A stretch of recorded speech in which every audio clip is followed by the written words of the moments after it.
Buenas noches, Namaskar. Hoy jueves tenemos la lectura de Proud correspondiente al día de hoy, pero vamos a hacer un pequeño resumen de unos puntos que dimos en la clase anterior, donde nos recomendaba recordar lo siguiente, que lo primero era distribuir las tierras entre la gente.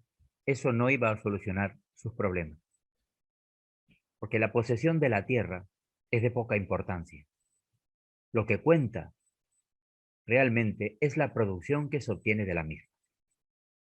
En segundo lugar, que simplemente delegar la administración del terreno, de cualquier terreno, a otra persona no provocaría la producción deseada. No siempre es posible para una persona invertir el dinero necesario para cultivar la tierra según los métodos más modernos, por lo que la producción de esa tierra puede disminuir. Y que, por sobre todas las cosas, en una economía saludable, la descentralización económica es esencial.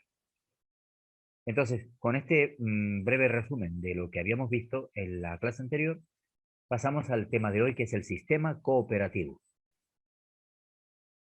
Para la descentralización, las tierras de cultivo deben ser administradas mediante el sistema cooperativo. No obstante, no es acertado entregar repentinamente toda la tierra al sistema cooperativo, porque la cooperativa surge del trabajo colectivo y de la sabiduría de una comunidad. La comunidad debe desarrollar un entorno económico integrado, necesidades económicas en común y un mercado listo para la mercancía producida cooperativamente. A menos que estos tres factores funcionen en conjunto, una empresa no puede llamarse cooperativa. Después de crear el entorno compatible, la tierra deberá ser entregada a la administración cooperativa. Después, con la ayuda de la tecnología científica adecuada, será posible incrementar la producción agrícola. Debe haber un plan en dos etapas para la instauración de la administración cooperativa de tierras. En la primera etapa se debe solicitar a todas las a todas las tenencias no económicas que se unan al sistema cooperativo, de manera que se transformen en tareas económicas. En esta fase, las cooperativas solo consistirán en el agrupamiento de aquellas personas que unieron sus terrenos para transformar tenencias no económicas en económicas. Se reconocerá la propiedad privada. Por ejemplo, dentro de la cooperativa, una persona podrá poseer media hectárea, otra 1 hectárea y una tercera 2 hectáreas. Cada miembro cooperador tendrá derecho a un dividendo basado en la producción total en proporción a la tierra que ha donado a la cooperativa. Cada individuo retendrá el título de propiedad de su tierra, pero las tareas agrícolas serán realizadas cooperativamente. En consecuencia, las partes que anteriormente eran destinadas a la demarcación de límites ya no quedarían sin cultivar. En ciertos lugares, pone aquí un ejemplo entre Bihar y Bengala, la superficie total de tierra cultivable es menor que la cantidad de terreno desperdiciado en linderos entre las propiedades. Si este sistema se implementa, todos se beneficiarán.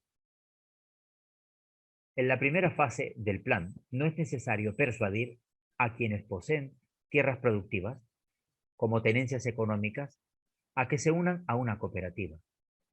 Pero si una tenencia económica de tierra comprende terrenos dispersos en parcelas pequeñas, tales parcelas deberán ser consolidadas en una sola unidad económica. Alternativamente, en donde haya terrenos pequeños, dispersos o no económicos, tendrán que ser reunidos bajo administración cooperativa. En la segunda fase, todos deben ser alentados a unirse al sistema cooperativo. En la tercera fase, deberá existir una distribución racional de la tierra y la redeterminación de la propiedad. En este nuevo sistema, son dos los factores que determinarán la distribución racional de terreno: la posesión mínima necesaria para mantener una familia y la capacidad del agricultor para utilizar la tierra.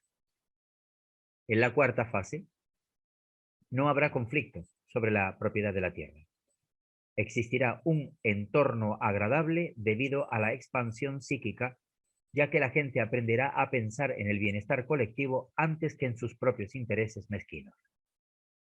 Un cambio así no se producirá ciertamente de la noche a la mañana, a menos que haya una preparación psíquica apropiada mediante la necesidad interna y la presión externa adaptada según el factor tiempo. Las personas nunca aceptarán este sistema y no se les puede imponer por la fuerza. Los líderes de la Unión Soviética, en su momento, fueron ignorantes acerca de la psicología colectiva de las personas, por lo que trataron de imponer la agricultura colectiva por la fuerza. Esto produjo severas hambrunas y malestar civil masivo. Al tratar de hacer frente a estos problemas, la administración recurrió a la fuerza bruta, en vez de adoptar medidas psicológicas. Y como resultado, se aniquiló a una gran cantidad de gente. Los alpípras nunca irán en contra del espíritu de una nación, ni causarán su ruina. Muchas personas hacen preguntas sobre las cooperativas porque en la mayoría de los países el sistema cooperativo ha fallado. En base a los ejemplos que hay hasta la fecha, no sería apropiado criticar al sistema cooperativo. Esto es porque la mayor parte de los países no pudieron desarrollar las condiciones necesarias e indispensables para el éxito del sistema cooperativo. Las cooperativas dependen de tres factores principales para su éxito: moralidad,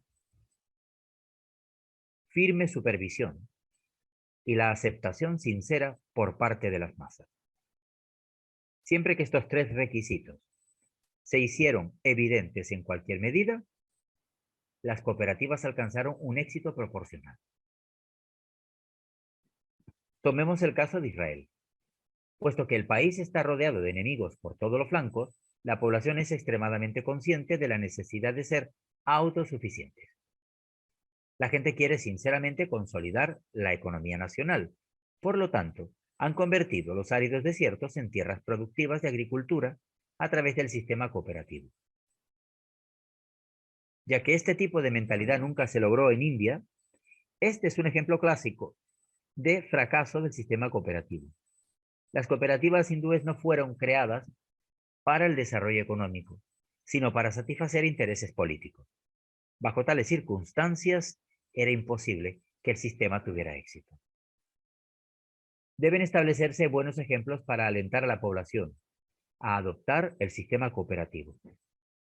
Deben existir proyectos cooperativos pilotos, talleres mecánicos, sistemas de irrigación adecuados y semillas e insecticidas mejorados. Al mismo tiempo, la gente debe ser instruida sobre los aspectos beneficiosos de las cooperativas. En lugar de educar a la gente sobre cómo aumentar la productividad de su tierra, los líderes de India exhiben películas sobre el control de la natalidad en el mercado de abasto. A esas personas yo las llamo los enemigos más grandes de la humanidad. Así lo describe él. El apartado modernización. Prout propone la máxima modernización en la agricultura y la industria. En el sistema agrícola cooperativo debe utilizarse equipamiento moderno, porque tal modernización facilitará el aumento de la producción. Por ejemplo, los tractores pueden excavar muy profundo en el terreno, sacar a la superficie capas de suelo inferiores y hacer que las capas superiores queden por debajo. La fertilidad de la capa superficial del suelo se ve disminuida a causa de la continua explotación del terreno. Por esto, cuando las capas inferiores son sacadas a la superficie por medio de los tractores, la productividad del suelo aumenta. Además, la capa superficial, agotada, tiene la oportunidad de revitalizarse para su futura utilización. Este es un beneficio de los tractores. Otro es que los agricultores no necesitan mantener vacas para arar los terrenos. Las vacas que son usadas para trabajar en la agricultura quedan inutilizadas por 6 meses al año. Durante ese periodo desperdiciado se incurre en muchos gastos para su adecuada manutención. La época actual no es para utilizar grandes animales. En Europa, los caballos y los elefantes ya no se usan. Para adaptarse a los tiempos, en la actualidad deben utilizarse tractores. Un tractor equivalente al servicio de por lo menos 8 pares de bueyes. Quienes poseen 1 hectárea necesitan mantener un par de bueyes. Esta es una duplicación derrochadora. Nos está poniendo un ejemplo de cómo se hace la agricultura en muchas partes de India. Y entonces él está proponiendo que si no hay una renovación, una modernización, tanto en el material que se utiliza como en las herramientas para el cultivo, lo que se produce es el derroche se multiplica por 2. Si se utiliza equipamiento moderno en la agricultura, esta ya no será un trabajo arduo y la gente podrá ocuparse en otras actividades para reforzar el crecimiento del país. Por eso, deberán crearse nuevas disposiciones. Si trabajan menos personas en cooperativas agrícolas, se producirá un ahorro sustancial. Simultáneamente, las mujeres y los niños estarán libres del trabajo asociado, teniendo así la oportunidad de desarrollarse. Además, el aumento de la mecanización enlazará a las aldeas, a las ciudades y pueblos. Y como resultado, el estándar de vida en las aldeas se elevará. Porque también llegaría a esos lugares más apartados la nueva mecanización y la modernización. Apartado sin intermediarios. En el sistema agrícola de Proud no hay cabida para los intermediarios. Paramos aquí para recordar que la figura del intermediario está presente en todo, incluido en el sistema agrícola. En especial en el sistema agrícola. En toda Europa, en cualquier estado de Oriente y Occidente, se encuentra la figura del intermediario. Aquellos que invierten su capital, comprometiendo a otros en el trabajo productivo para obtener una ganancia, son capitalistas. Es decir, lo que se conoce en Europa como inversores. Pues aquí se define a los inversores como capitalistas. Y luego analiza. Los capitalistas, igual que los parásitos, prosperan de la sangre de los operarios industriales y campesinos. Quienes actúan como intermediarios en el sector agrícola son denominados capitalistas agrícolas. Ellos hacen cultivar sus propias tierras por otras personas y se llevan la ganancia. Y eso ellos lo consideran negocio legal. Aunque cuando vimos al principio que uno de los requisitos para el tema de las cooperativas para que tengan éxito era el punto de la moralidad. Entonces, sin moralidad, lo que queda simplemente es una persona que actúa sin escrúpulos para hacerse rica. Y de ahí se deriva la explotación y todo lo que hemos visto y analizado en las lecturas anteriores. En India, Los intermediarios existen desde tiempos remotos. Es decir, que estamos en 2021 y aún no han sido eliminados de la ecuación estos señores intermediarios. Distintos tipos de terratenientes se constituyeron en intermediarios.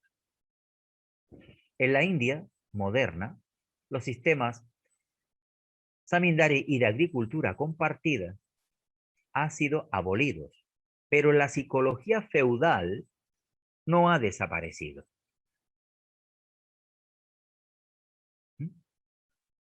Los señores feudales de la actualidad no son los verdaderos dueños de la tierra. Ellos alquilan tierras a otros dueños y les pagan un cierto porcentaje del producto al propietario, explotando así tanto al verdadero dueño del terreno como a los obreros agricultores.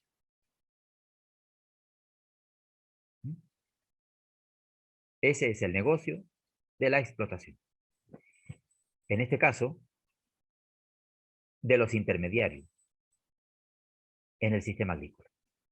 El número de estos intermediarios está aumentando de forma resuelta. Prout no apoya este tipo de intermediarios. Lemas como la tierra pertenece a quienes la trabajan o quienes siembran la semilla son los que deben recoger la cosecha son insostenibles.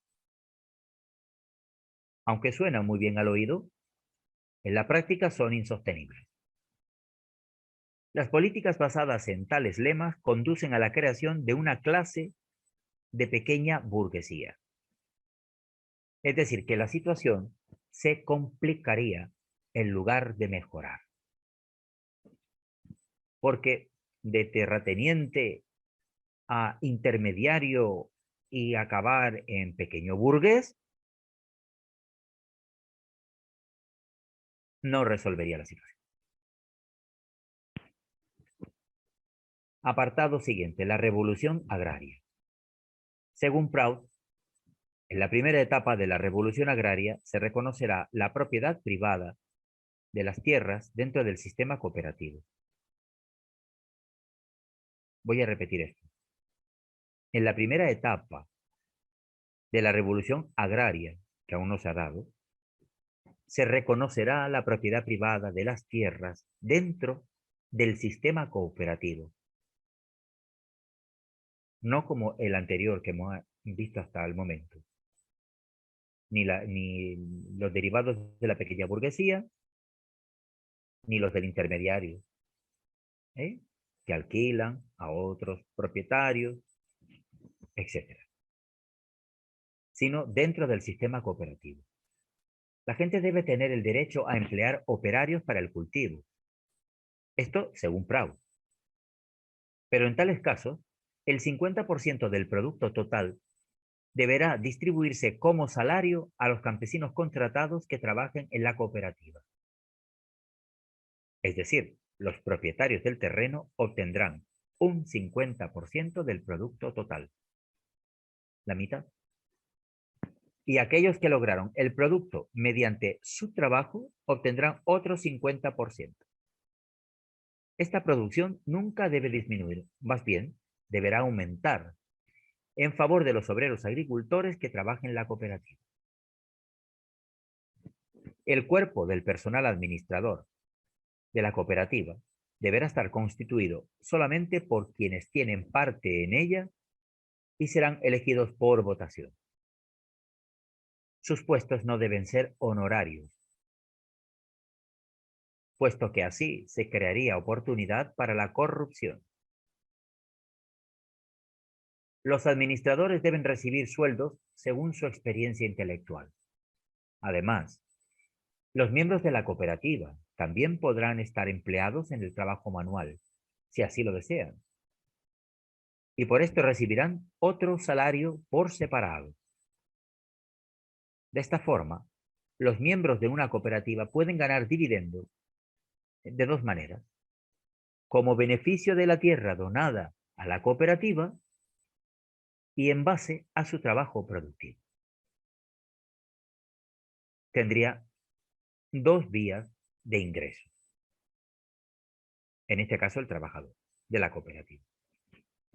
Para esto, el producto total de la cooperativa deberá dividirse en partes iguales, 50% en sueldos de trabajo y 50% para los dueños que comparten la tierra.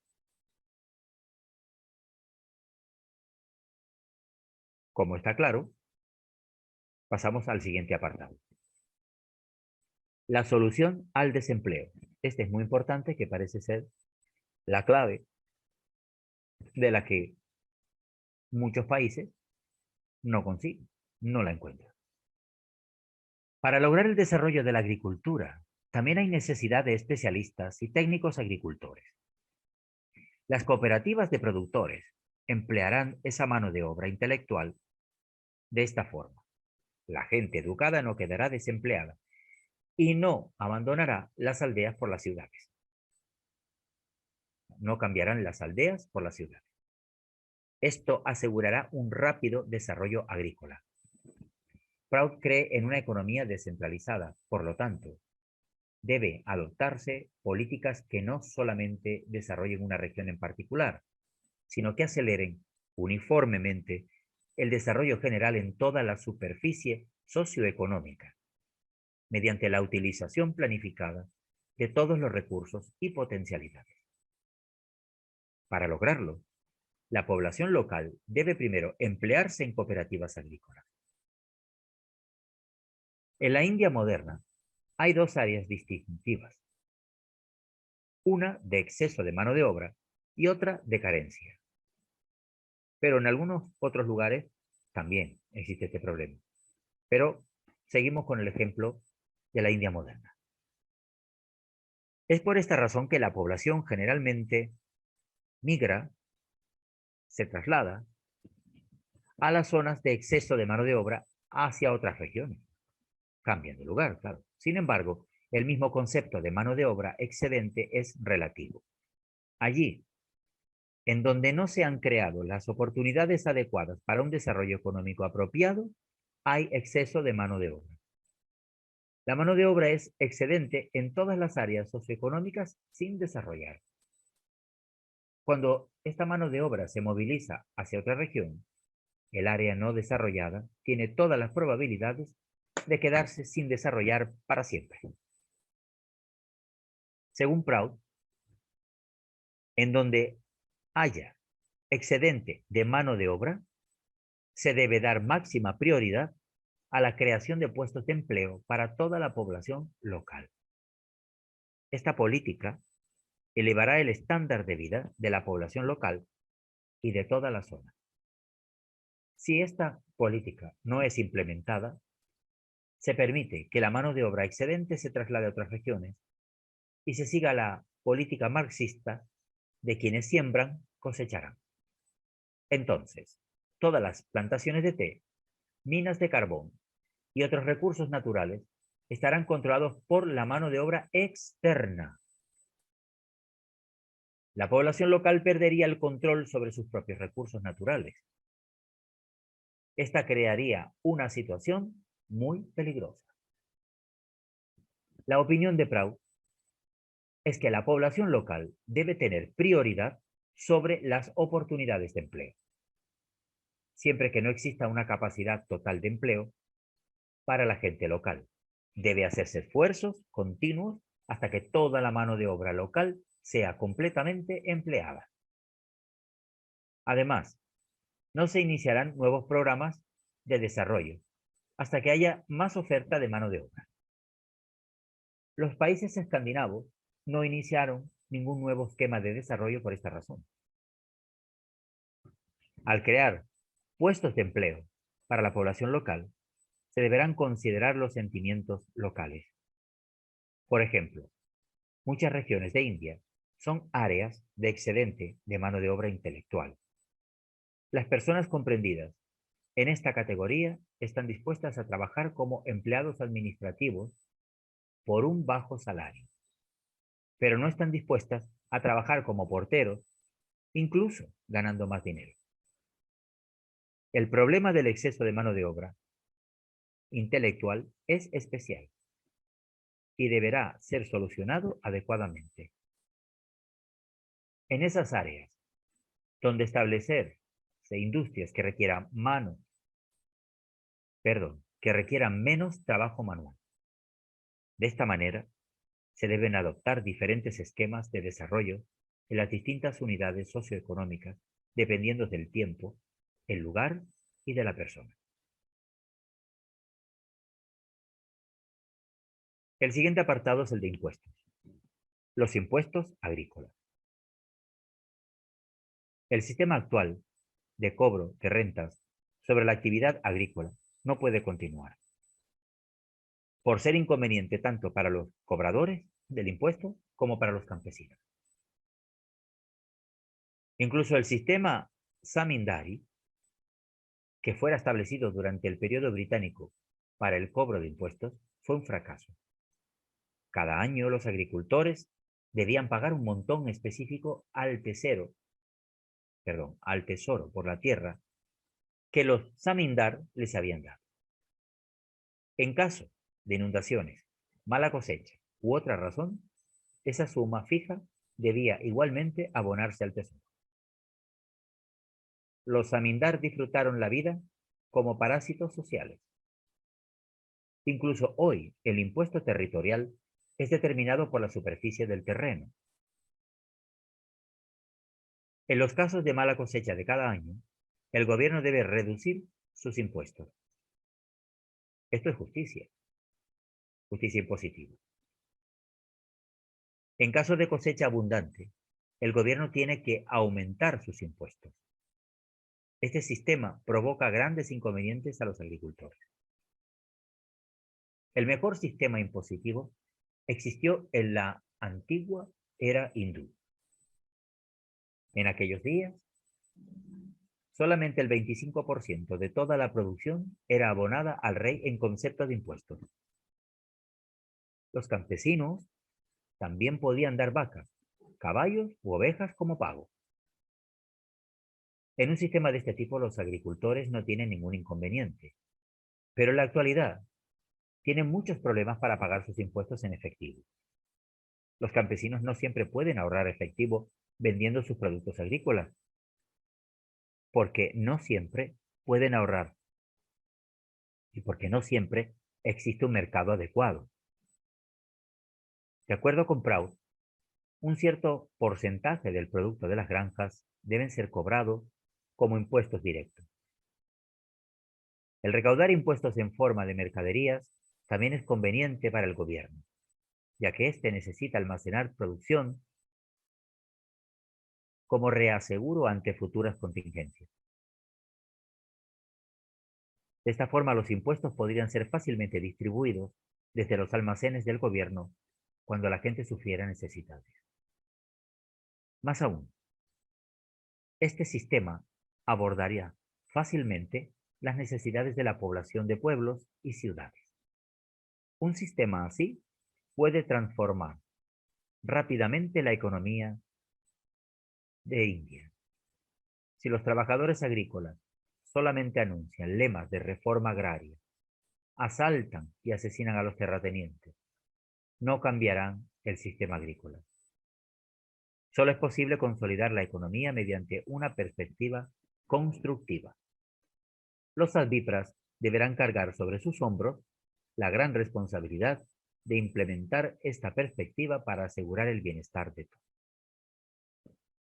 Esto es la parte 2 de algunos problemas resueltos y se dio en Calcuta en 1965. Bueno, aquí, hasta el momento, de lo que hemos visto,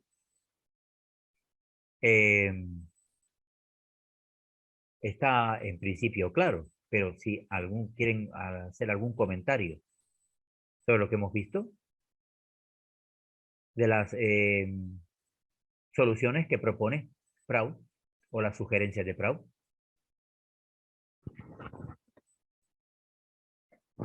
Pues abrimos los micrófonos. Yo tengo una pregunta, Narada, cuando se refieren al enemigo más grande de la humanidad, ¿a quién se está refiriendo? ¿A quién se refería? Al intermediario. Sí. al intermediario. Sí, Muy bien. claro. Porque su figura es la que ha surgido, ha surgido en la sociedad. Pero pone en peligro, eh, no hay, no hay el progreso, no hay el desarrollo, ni hay la revitalización en este caso de la agricultura. Ha generado más malestar que beneficio y además no han mejorado toda la estructura de, de lo que es la agricultura. En el ejemplo que nos pone en India, Sí, pero es que en otras partes del mundo solamente hay ciertas cooperativas que tienen éxito, porque ya vimos que también necesitaba 3 requisitos, pero desde que está presente la figura, una cooperativa puede estar en marcha y trabajar bien y la tierra ser fértil y no darse muchas catástrofes naturales, pero luego la figura del intermediario empieza a interferir. Yo te compro esto a este precio y de ahí no subo y no se tiene en cuenta muchas veces ni los gastos de producción del agricultor o de la cooperativa. Y ahí es donde empieza el conflicto, porque esta figura del intermediario es simplemente un especulador. Y en este caso lo hace con la alimentación, que es eh, la materia prima. ¿Mm? sí, La más básica y elemental de la vida, ¿no? La comida. así es. Y esa figura se traslada a otros derivados, tanto a la agricultura como a la ganadería. Y todos los productos derivados. Total que cuando nosotros vamos al supermercado, el agricultor ve el precio que está en el supermercado y ve lo que le pusieron en su cartera, bueno, lo primero que piensa es irse a trabajar a otro sitio, porque así no puede ni sobrevivir él, ni su familia, ni se desarrolla y progresa. Esto mm, de la distribución de todos los recursos naturales de la tierra, que es una de los principios de Prado. La máxima utilización y la correcta distribución fallen. Sí, Entonces eso afecta a la sociedad entera, porque esto ocurre en todas las partes del mundo, en unos lugares más que en otros, pero mm, como existe esa mentalidad capitalista, entonces casi muy pocas cosas se hacen pensando en el bienestar colectivo. Casi todas las personas lo planifican como un medio de hacerse rico. Y entonces es ya el cimiento del proyecto ya tiene un tinte capitalista. Y eso dice él que ya deriva en toda la cadena de errores que lleva a una serie de consecuencias nefastas para la sociedad, porque generan explotación, en, en una mala distribución, en que haya un índice de pobreza altísimo en gran parte del planeta, etc.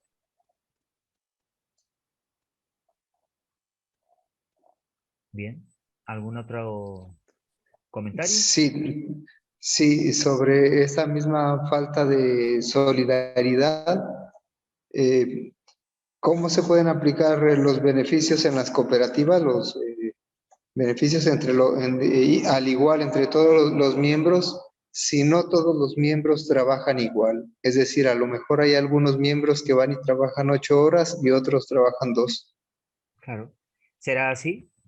Dijimos que era el que además tenía un excedente de trabajo manual, ese tiene también Sí, un aumento del salario. O sea, una segunda vía de ingresos económicos. sí, Claro. Lógicamente, el que más trabaja, más gana. Pero el incentivo de una bien, cooperativa No es las acciones, no es claro, hacerte propietario, no es multiplicar y multiplicar y multiplicar tu dinero, como si tú fueras una claro. persona separada, autónoma del resto de los miembros de la cooperativa. Pero claro, cuando se monta una cooperativa, no es una cooperativa de gandules, Sí, claro, claro. porque para eso no se monta ninguna cooperativa, sino que se quedan en casa durmiendo. Lógicamente que cuando se tiene un proyecto, cada persona, por eso dice que también es de acuerdo a tiempo, lugar y persona, la Sí, aplicación de estos principios de Proud y de estos puntos de vista de Proud. No por la imposición como ya en el pasado se intentó en varios lugares y terminó en un desastre. Entonces, tiempo, lugar y persona sí, significa que si el señor A está en una cooperativa y el señor B tiene más energía que él y de alguna manera dedica más horas porque se agota menos, pues, evidentemente no se va a abandonar al que trabaja menos porque su condición física genera algún tipo de impedimento. Pero él va a tener cubiertas también sus necesidades, es decir, tiene cubiertas sus ganancias, pero evidentemente el que más tarea tiene, el que más riesgo asume, el que más compromiso cubre, pues evidentemente esa persona no es que tiene que ser premiada por su trabajo, sino que hay que hacer también justicia económica y social con ese individuo. Es una cuestión práctica. sí, muy bien, muy claro. Sí, gracias. Sí. ¿Algo más? Por mi ¿Algún parte, otro no. micrófono? Bueno, pues entonces entramos en el siguiente capítulo, podríamos decir. Las cooperativas de agricultores. A lo mejor esto explica un poco más lo que Oncaranal estaba comentando. El abastecimiento de alimentos, vestimenta, vivienda, educación y atención médica o sanidad es sumamente importante para la seguridad social, es decir, de la sociedad. Estos 5 requisitos mínimos son indispensables para elevar el estándar de vida de la población. Hasta aquí, hasta donde hemos leído, significa que esto es el mínimo del mínimo. Si no, no estaríamos hablando ni siquiera de civilización. Para garantizarlos, es menester adoptar el principio de producción basada en el consumo. Debe hacerse un especial énfasis en la producción agrícola, puesto que la provisión de alimento es de vital importancia y por esta razón el sistema cooperativo debe expandirse rápidamente. Según Proud, no debe haber demasiada gente ocupada en la agricultura. Más bien, una porción mayoritaria de la población debe estar empleada en la industria, no cosechando ni cultivando. No más de 30 al 45% de la población debe estar empleada en el sector agrícola. O sea, ya está dando también un baremo para mantener siempre el equilibrio o prama que habíamos visto también en lecturas anteriores. Todo lo analiza Sarkar en busca de un equilibrio y todo lo plantea para recuperar o restablecer el equilibrio si se ha perdido. Y aquí está diciendo unas cifras que permitirían un balance en el campo que estamos estudiando, en la cooperativa de agricultura. No más del 30 al 45% de la población debe estar empleada en el sector agrícola. Generalmente la tierra está dividida en zonas de tenencia económica y no económica, según la productividad. Las áreas de tenencia económica son aquellas en las que el precio del mercado del producto excederá al costo de producción, incluyendo capital, mano de obra y maquinaria. Las tierras que producen riqueza agrícola económicamente viable, o sea, en la que el rendimiento es mayor que los gastos, son llamadas áreas de tenencia económica. Las áreas de tenencia no económica son aquellas en las que el precio del mercado del producto es menor que el costo de producción. Es decir, que hay más gastos que beneficios. Después de incluir los costos de todos los gastos, puesto que las áreas no económicas no rinden ganancias, los propietarios generalmente se abstienen de cultivarlas. En la economía rural de un país como India, si una aldea es aceptada como unidad de producción, entonces podrá existir muchas parcelas de tierra que no sean utilizadas para cultivo porque no son económicamente rentables. Al implementar Proud, el asunto de la revolución agraria surgirá automáticamente. Como ya he dicho, las tierras de cultivo deberán estar bajo administración cooperativa, pero el sistema cooperativo debe implementarse en dos etapas. En la primera fase de la socialización de la tierra, Proud no pondrá topes de posesión de tierra, pero la venta de terrenos de cultivo estará prohibida. Y las áreas de tenencia no económicas se pondrá bajo administración cooperativa. La responsabilidad de cultivar estos terrenos no recaerá en los propietarios, sino en las cooperativas, bajo la égida del gobierno local y con asistencia del mismo. Es decir, tuteladas por el gobierno local y asegurando su asistencia. En cada aldea, los terratenientes de las áreas de tenencia no económica serán, en esta fase, los miembros de las cooperativas. Esos son los terratenientes. Los miembros de las cooperativas. No la figura del intermediario. De esta manera, las cooperativas solo estarán formadas por quienes hayan fusionado sus tierras para transformar áreas de tenencia no económica en económica. Los propietarios cederán sus tierras y en esta etapa seguirán poseyéndolas. En los casos en que los terratenientes empleen mano de obra para cultivarla, el 50% de la ganancia neta será para los propietarios y el 50% restante será para los campesinos que trabajen en las cooperativas. En estas fases, los ríos y fuentes de agua de una aldea podrán ser encauzados para el beneficio colectivo. Por ejemplo, construyendo terraplenes y pequeñas represas sobre los ríos, haciendo irrigación a gran escala, generando electricidad y estableciendo industrias basadas en las necesidades locales. También podrán tomarse las primeras medidas a fin de aliviar la presión de la población sobre la tierra. Un porcentaje creciente de la población rural debe estar empleada en la industria mediante el establecimiento de agrocoindustrias y agroindustrias.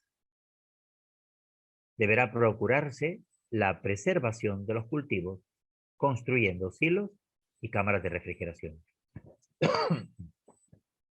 bajo el control de comisiones administrativas locales. Las cooperativas de productores deberán contar con tractores, abono natural, semillas, bombas de agua y otros equipos para el cultivo. Las cooperativas de consumidores proveerán a la población rural de los artículos necesarios para el consumo diario.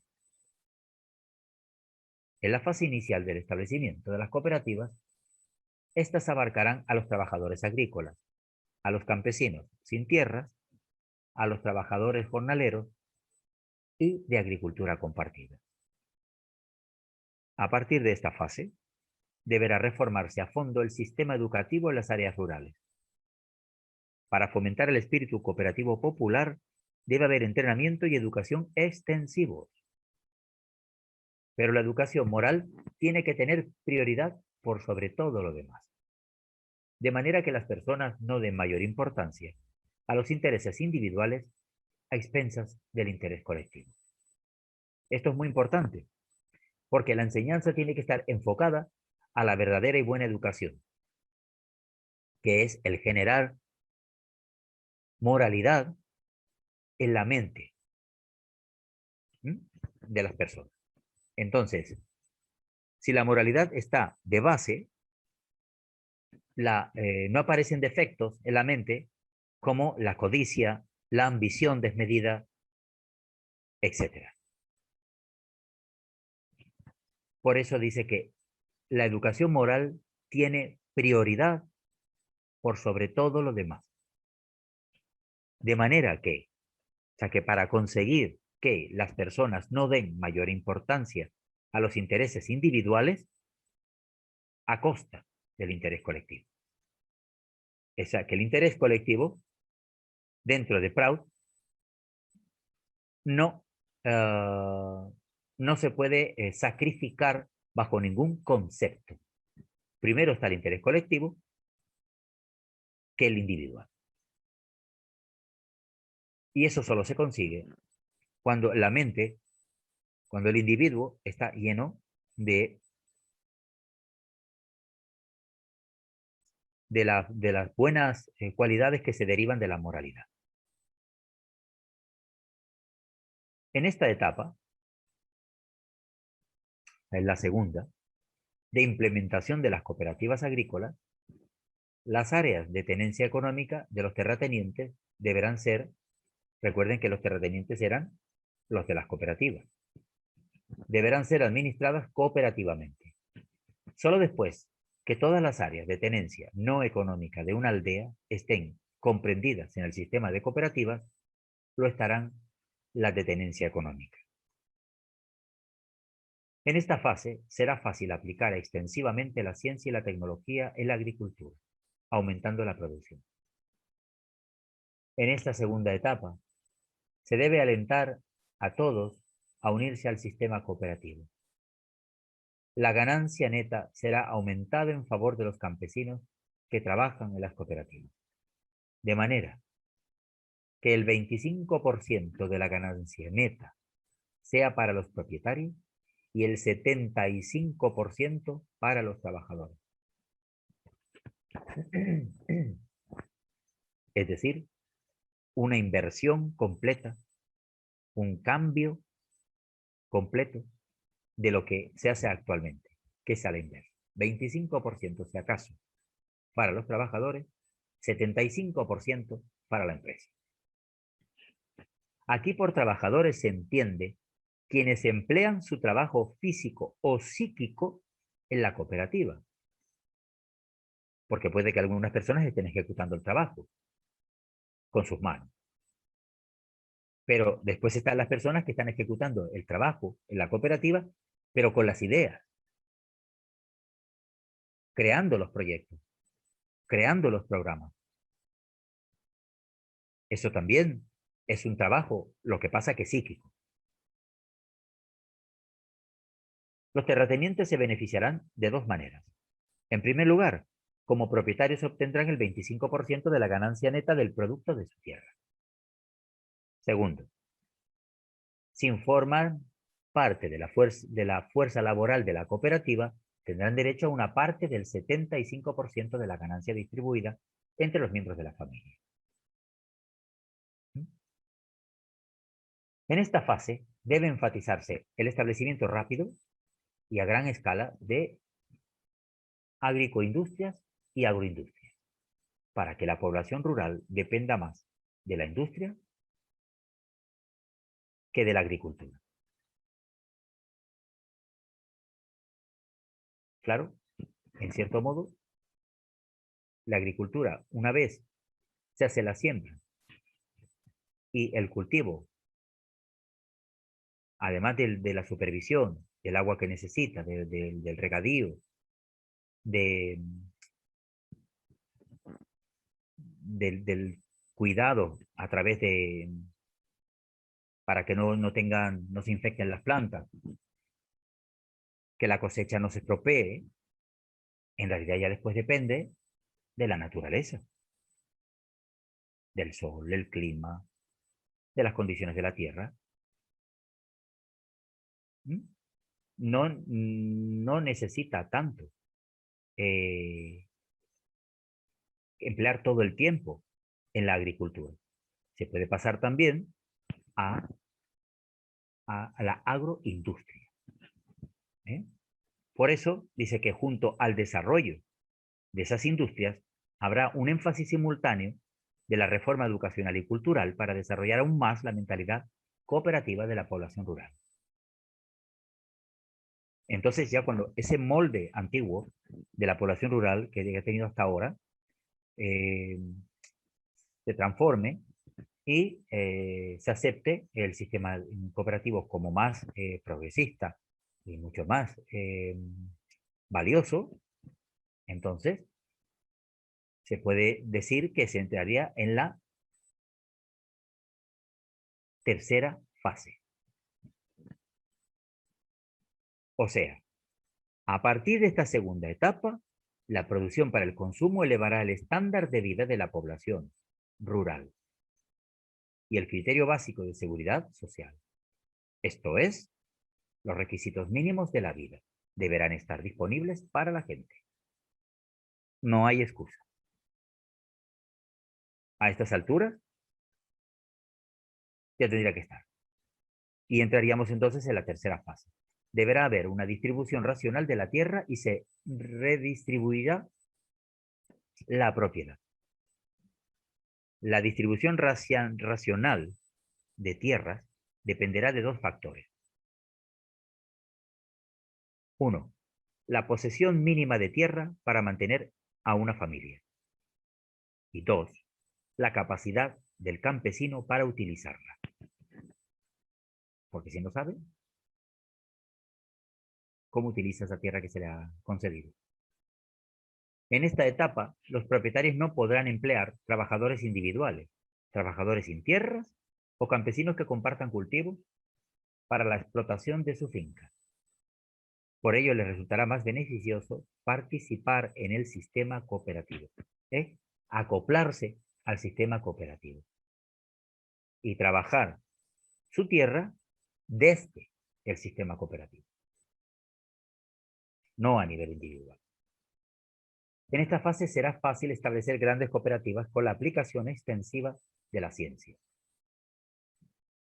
Pero tales cooperativas no tendrán ningún parecido con las enormes granjas colectivas que existen en Rusia o en China. Si se permite que las cooperativas se agranden demasiado, que sean masivas, será difícil utilizar los recursos naturales eficazmente, y esto conduciría a complicaciones en el campo de la producción. Uno de los defectos principales de las granjas colectivas de los países socialistas es su tamaño inmanejable. En Proud, las cooperativas de agricultores determinarán por sí mismas el tamaño adecuado, pero al construir el sistema cooperativo deberán tenerse en cuenta dos factores. Primero, debe asegurarse la gran cantidad y la alta calidad de producción mediante la aplicación de ciencia y tecnología, manteniendo a la vez los costos de producción al mínimo. En segundo lugar, los miembros de las cooperativas deben ser alentados a lograr un máximo desarrollo psíquico y espiritual al más alto nivel, paralelamente a un mínimo trabajo físico, que es el objetivo del PRAO, ir reduciendo la jornada laboral para poder tener tiempo que dedicar al desarrollo personal de las prácticas espirituales. En la tercera fase de implementación del sistema cooperativo, el 100% de la ganancia neta será distribuido entre los miembros de la cooperativa. Los anteriores propietarios se identificarán completamente con las cooperativas en esta fase.